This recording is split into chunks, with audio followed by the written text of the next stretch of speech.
Explainer में आज हम बात करेंगे इजराइल की और अमेरिका की। इजराइल अमेरिका का जिक्र आज इसलिए ज़रूरी है क्योंकि अमेरिका लगातार इजराइल को ऐसी चेतावनियां दे रहा है जिसके बाद अब ऐसा लगने लगा है कि अमेरिका इजराइल को लेकर अपना हाथ पीछे खींच सकता है।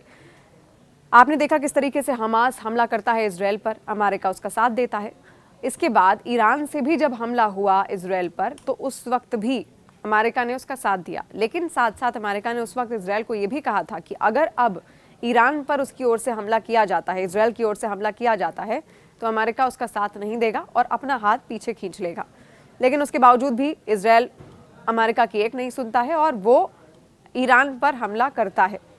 उसके बाद से वो जो युद्ध था वो वहीं पर थमता हुआ नजर आया। हालांकि अब वो कोल्ड वॉर में ज़रूर तब्दील हो गया है, लेकिन इधर जो गाज़ा के साथ युद्ध चल रहा था इजराइल का, वो अब भी नहीं थमा है।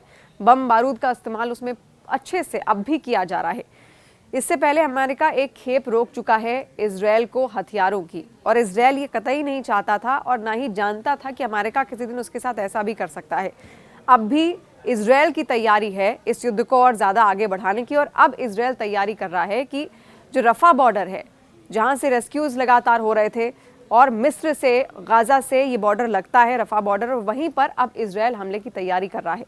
1 लाख से भी ज़्यादा सोल्जर्स के साथ अब अमेरिकी सेना रफा बॉर्डर की ओर आगे तो बढ़ रही है, लेकिन अब अमेरिका ने एक और चेतावनी यहाँ पर इजराइल को दे दी, और ये चेतावनी यही है कि अगर उसने ये कदम अपने आगे बढ़ाए और रफा बॉर्डर तक अगर वो पहुंचा, वहां पर किसी तरीके का कोई नुकसान हुआ तो फिर अमेरिका उसको हथियार देना बंद कर देगा।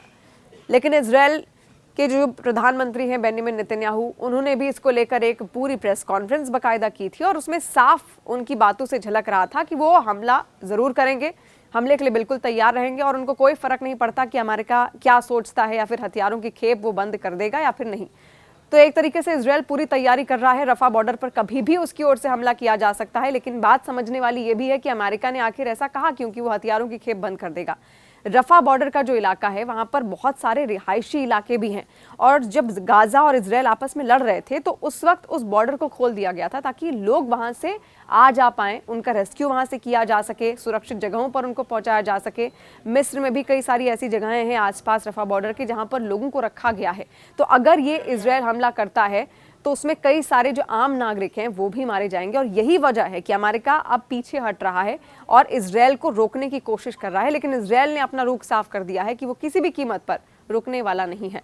आपको क्या लगता है आगे युद्ध किस मुहाने पर जाता हुआ दिखेगा? क्या इजराइल ये हमला करेगा या फिर वो अमेरिका की बात मानेगा?